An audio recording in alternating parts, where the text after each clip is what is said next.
In today's video, we're going to talk about the 3 verbal question types on the executive assessment exam.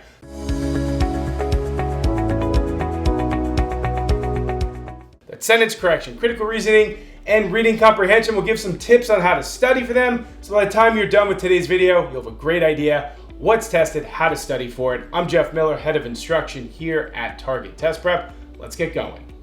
Question type 1, sentence correction. You might remember that from the old GMAT. It's no longer tested on the GMAT, but hey, it's still here on the EA. What is sentence correction exactly? Well, in the most simplest terms, you're given a sentence in the stem.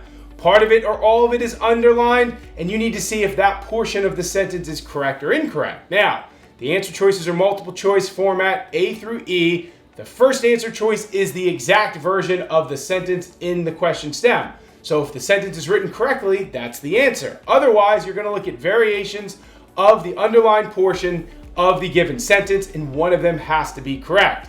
Now, how to get great at sentence correction? Well, get your grammar rules down. Know your grammar rules like the back of your hand. It's going to take time. You have to know things like, subject-verb agreement, for example. That's something that you can get down. Verb tenses is another one. Idioms, there's a lot of them, but I'm telling you, as you practice and learn them individually, you'll get really, really good at them, and you'll find that you're getting to a place where you can extract those rules based on the sentences you're seeing. Now, a key tip is, if you get a question wrong based on a grammar rule, what do? Throw the sentence on a flashcard, put what you did wrong, and then put what you should have done right. And if you can do that, stuff will start to make a lot of sense for you, and you'll be an expert at EA sentence correction before you know it.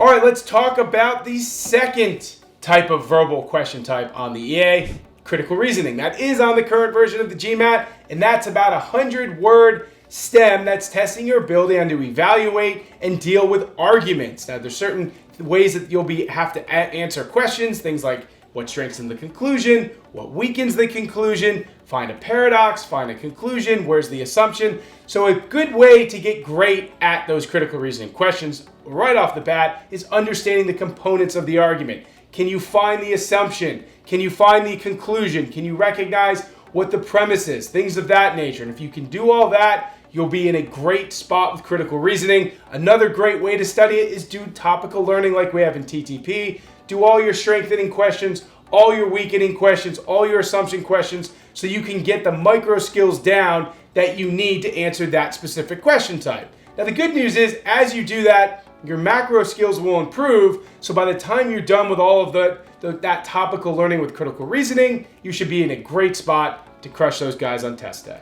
The final question type in EA verbal, reading comp. That's also tested on the GMAT. Reading comp, as you might know, is testing you on your ability to get through passages. Could be single paragraph or multiple paragraph passages.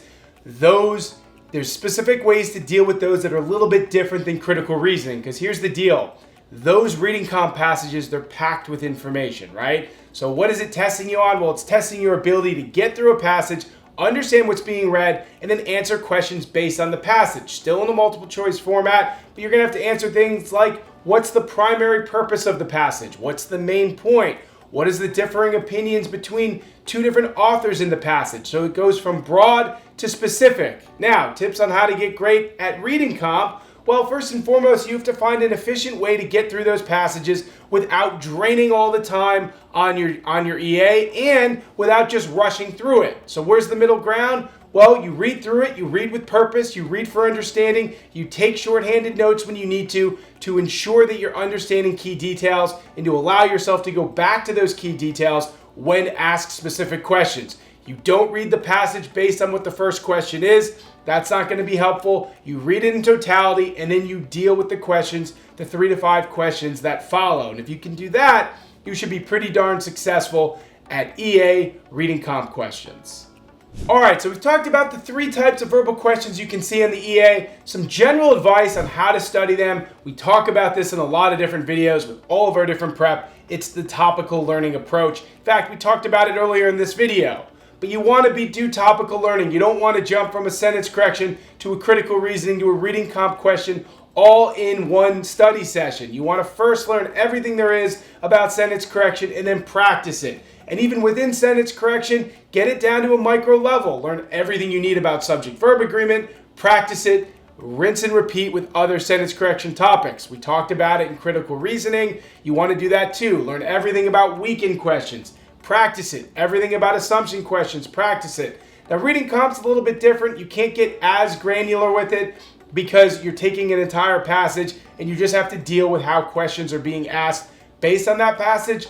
But you can learn reading comp all at once without dealing with critical reasoning and sentence correction while you're doing it. And if you can attack EA Verbal in that way, I'm telling you, you'll be successful. In fact, you should attack your entire prep plan that way. But this is what I want you to do for EA Verbal.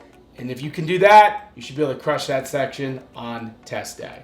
All right, everybody, I had a blast talking about the 3 question types you can see on EA Verbal. If you enjoyed the video, like the video, subscribe to our channel, leave comments, please. I want to know what you want me to talk about next. I'm happy to do these videos to help you guys get through your prep. Again, I'm Jeff Miller from Target Test Prep, and we'll see everybody soon.